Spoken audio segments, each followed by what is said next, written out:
ঠিক আছে,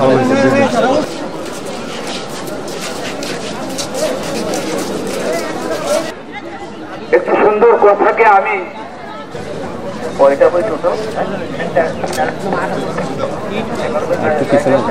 আমাদের ক্যামেরা দিয়ে তোলো। চলো বদলে যাই অতীতে কথা কয়।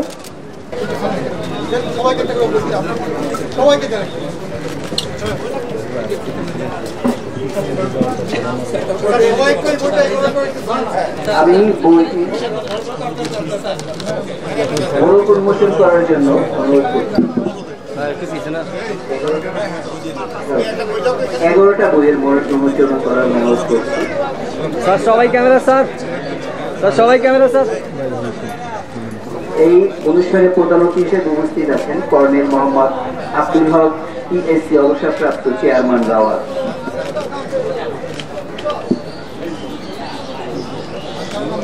আমি তাকে বই 11টি বই এর উন্মোচন করার জন্য অনুরোধ করছি।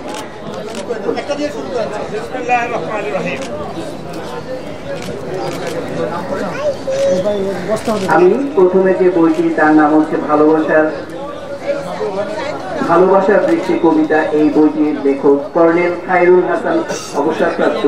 একে তার অনুভূতি ব্যক্ত করার জন্য অনুরোধ করছি।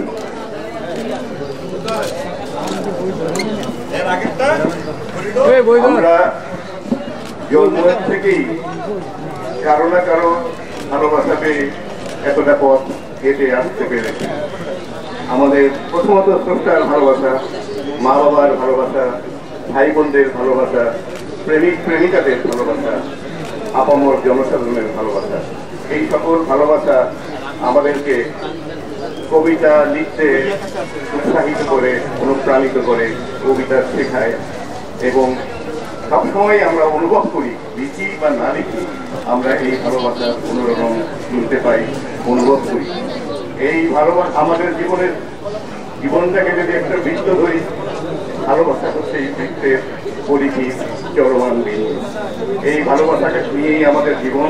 আমার বইতে আমি এই ভালোবাসাকেই হাইলাইট করতে চেষ্টা করেছি। ধন্যবাদ।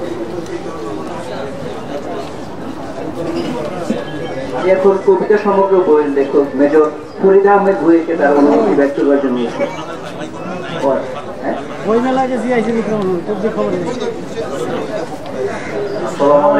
শুভ অপরাহ্ন।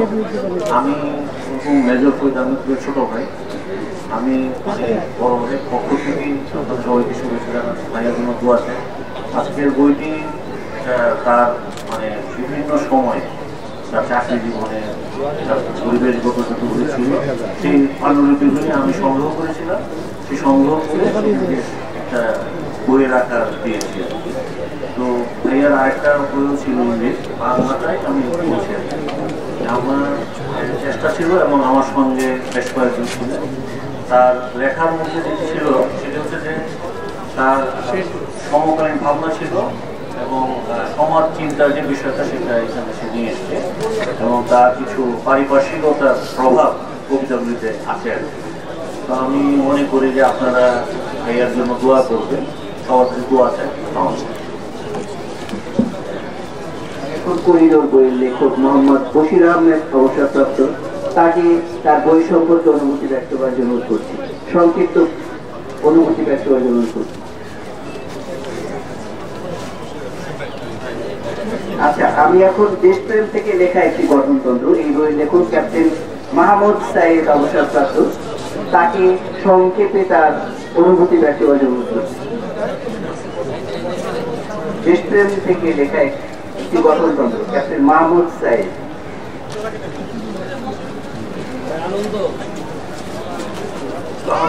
সবাইকে 1966-69 সনের যে আন্দোলন, সেই আন্দোলন মানসিক এবং শারীরিকভাবে অংশগ্রহণ করে আমি একজন আন্দোলন ছিলাম। তখন আমরা একটা স্লোগান দিতাম, বিচার করি তোমার বিচার কে করবে, এই জন্য সেই জন্য। এই জিনিসটা কখন 24 অগস্টের 5 তারিখে যে বিপ্লব হলো, আমার কাছে মনে হচ্ছে সেইটার প্রতিফলন হয়েছে। সেই জন্য আমি মানসিকভাবে একটা তারা ছিল যে কিভাবে এটা দেখা যায়। সেই আলোকে যেহেতু ওরা বলছিল ছাত্ররা তারা বলছিল বিপ্লব হয়েছে, তারা বলছিল যে সংস্কার চাই, বেশিরভাগই থেকে সংস্কার করছিল, কিন্তু সংস্কার কিভাবে বলছিল আমার কাছে মনে হচ্ছিল যে আমি যখন আছি অনেক কিছু আছে লিখে সেজন্য লিখেছি। যারা ছাত্র আন্দোলনের সঙ্গে জড়িত, যারা ছাত্র ভাইয়েরা, তারা বইটা স্টলে পাওয়া যায়, অবশ্যই অর্ধেক বলছি অবশ্যই করে আন্দোলনের সক্রিয় থাকুক এবং তোমাদের হাতে দেশে ভবিষ্যৎ করবে এটা আমি আশা করি।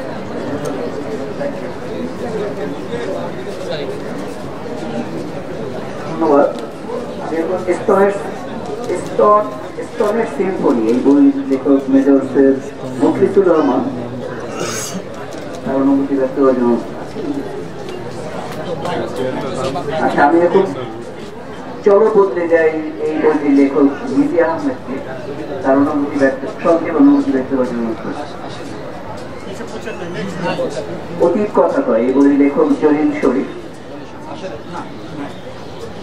আচ্ছা, বেগম রোকেয়া কালজয়ী এক কথা এই বইয়ের লেখক professor doctor brigadier general Nazma Begum Nazma. আরেকটা বই হচ্ছে নোবেল জয়ী প্রফেসর ইউনুস বাংলাদেশের বিশ্বজয়। এই দুটি বই সম্পর্কে সংক্ষেপে তার অনুভূতি ব্যক্ত করার জন্য। আসসালামু আলাইকুম, শুভ বিকেল সবাইকে। আমি doctor professor brigadier general Nazma, অবসরপ্রাপ্ত। আর এটা নিয়ে আমার 74 পাবলিশ বুক। আমি এই মেলায় দুটি এসছে, একটি বেগম রোকেয়া কালজয়ী এক কথাশিল্পীর নাম এবং অন্যটি নোবেলজয়ী প্রফেসর ইউনুস বাংলাদেশের বিশ্বজয়। সম্মানিত সুধী, বেগম রোকেয়া নারী জাগরের অগ্রদূত। এই পরিচয়ের আড়ালে কিছুটা হলেও চাপা পড়ে গেছে তার অমর কালজয়ী কথাশিল্পী প্রতিভার কথা। আমি সেটাকে হাইলাইট করেছি এই বইয়ে। তিনি অবিস্মরণীয় প্রতিভাধর একজন কথাসাহিত্যিক ছিলেন, তিনি সব্যসাচী একজন লেখিকা ছিলেন, তিনি বহুমাত্রিক ছিলেন। বিজ্ঞান কল্প কাহিনী হতে শুরু করে প্রবন্ধ, উপন্যাস, কবিতা, রম্য রচনা, এমনকি কৃষি চাষাবাদ পদ্ধতি, এনডি পোকা যেটা রেশমের বিকল্প, সব ক্ষেত্রেই তার অসাধারণ কাব্য প্রতিভার স্পর্শ রয়েছে। এই বইটি করেছে মিজান পাবলিশার্স, প্যাভিলিয়ন 20। আপনারা বইটি সংগ্রহ করবেন, আমি আশা করছি আলোচিত হবেন, উদ্ভাসিত হবেন, আপনাদের ভালো লাগবে। আমার অন্য বইটি নোবেল জয়ী প্রফেসর ইউনুস বাংলাদেশের বিশ্বজয়। তিনি বাংলাদেশের ইতিহাসের প্রথম নোবেল জয়ী। তিনি বাংলাদেশকে, তার প্রিয় মাতৃভূমিকে, স্বদেশ স্বজনকে বিশ্বের মানচিত্রে, বিশ্বের দরবারে একটি অনন্য মর্যাদা এবং সম্মানজনক অবস্থানে নিয়ে গেছেন। তিনি দেশপ্রেমিক, তিনি মানবপ্রেমী। গ্রামীণ বাংলাদেশকে তিনি ভালোবেসেছেন। সেখান থেকে তার এই যে শান্তিতে নোবেল পুরস্কার, সেই পর্যালোচনা করে তিনি তার এই প্রাপ্তি এবং অর্জন, তিনি আমাদের সবার গর্ব।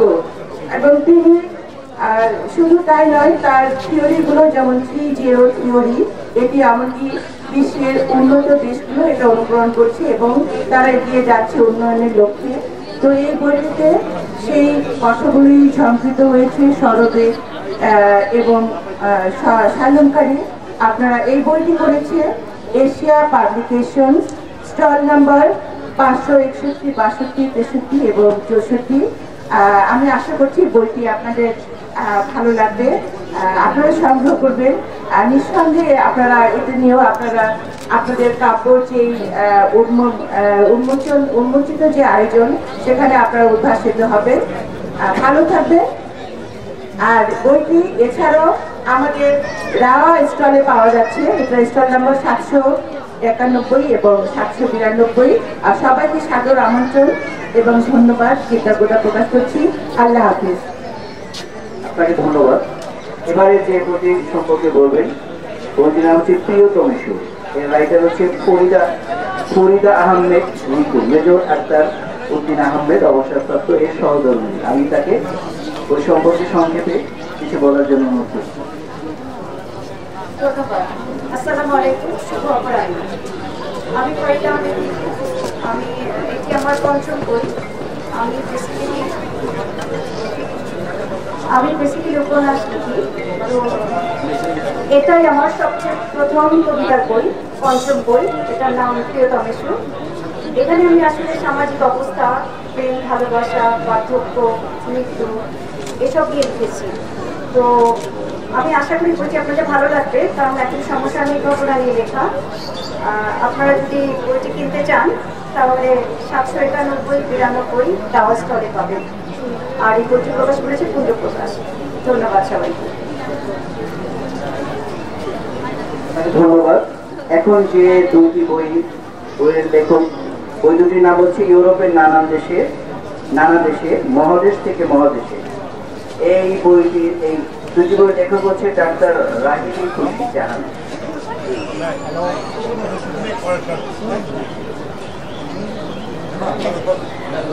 আমি আপনাদের সকলকে ধন্যবাদ জানাচ্ছি।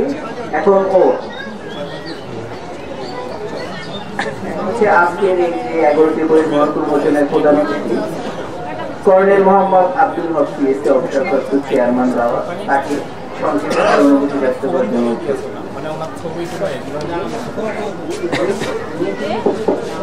বিসমিল্লাহির রহমানির রহিম। আসসালামু আলাইকুম।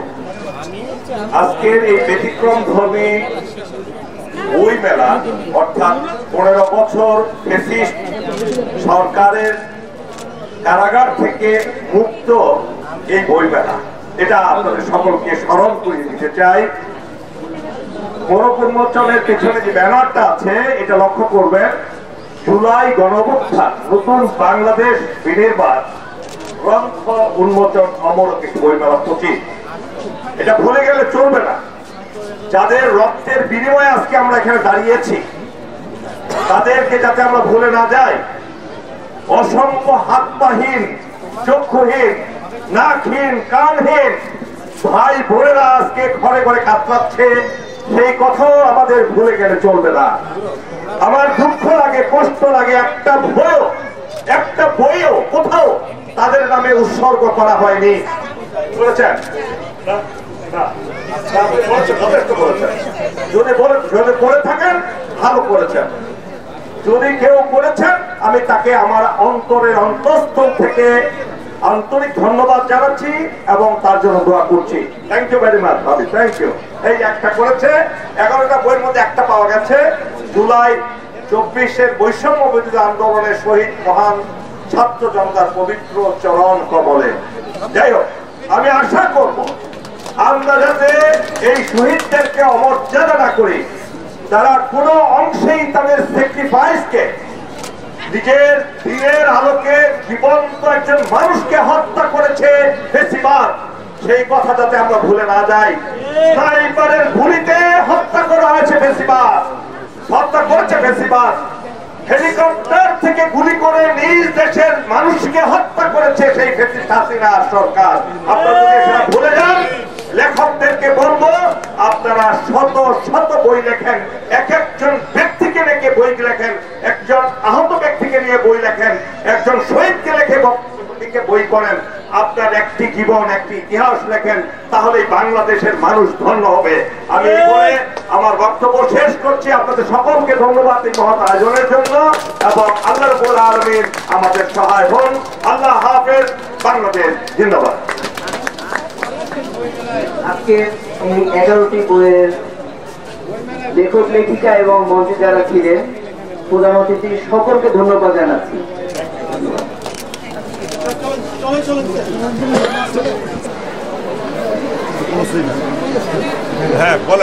বৈষম্য ছাত্র আন্দোলনের পরে প্রথম বইমেলা, আজকে 15 দিন হয়েছে বইমেলার। আপনি মঞ্চে একটি গুরুত্বপূর্ণ একটি কথা বলছেন, যারা বৈষম্য ছাত্র আন্দোলনে যারা শহীদ হয়েছেন বা ৭১-এর কথা বা এই বিগত 17টি বছরে যারা কথা বলতে পারে না, স্বাধীনতা ছিল না, আসলে এই বিষয়টি নিয়ে জাতির কাছে আপনি রাষ্ট্রের একটি উচ্চ পর্যায়ে ছিলেন, আপনার কোন ধরনের মেসেজ থাকবে স্যার? অনেক ধন্যবাদ আপনাদেরকে আমাকে কথা বলার সুযোগ দেওয়ার জন্য। সত্যি বলেছেন যে দীর্ঘ 15 কিংবা 16 বছরে ফ্যাসিস্ট সরকারের কারাগার থেকে বাংলাদেশ মুক্ত হয়েছে। বাংলাদেশ এখন মুক্ত।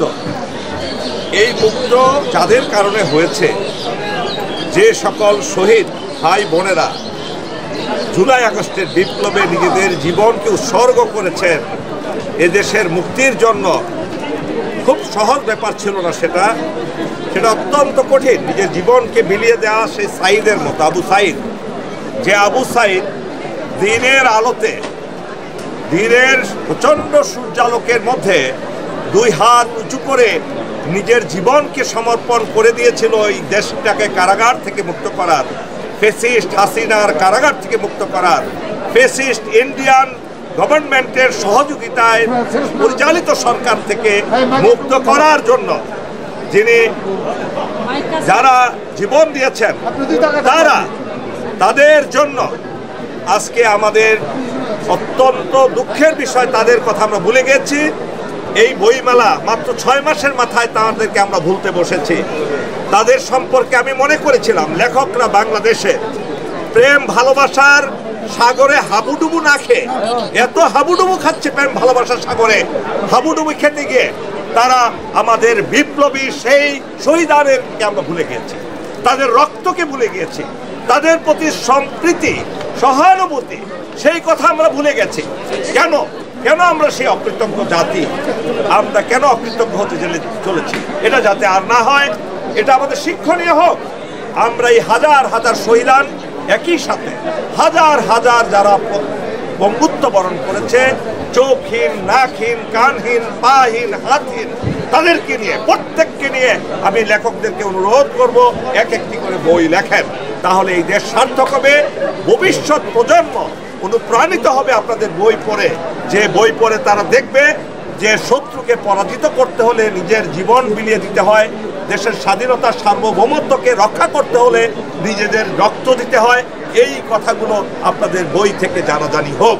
প্রেম ভালোবাসা শুরু থেকেই ছিল, পৃথিবীর শুরু থেকে এখনো আছে, ভবিষ্যতেও থাকবে। লক্ষ নয়, 1000 কোটি বই লেখা হয়েছে, কিন্তু শহীদদের উপর আপনার বেশি বই লেখেন, যাতে আমরা জাতিকে তাদের চক্ষু উন্মোচন করাতে পারি যে হাসিনার মতো ফ্যাসিস্টকে এই ছোট ছোট বাচ্চারা তারা নিজেদের জীবন বিলিয়ে দিয়ে তাদেরকে এই দেশকে মুক্ত করেছে।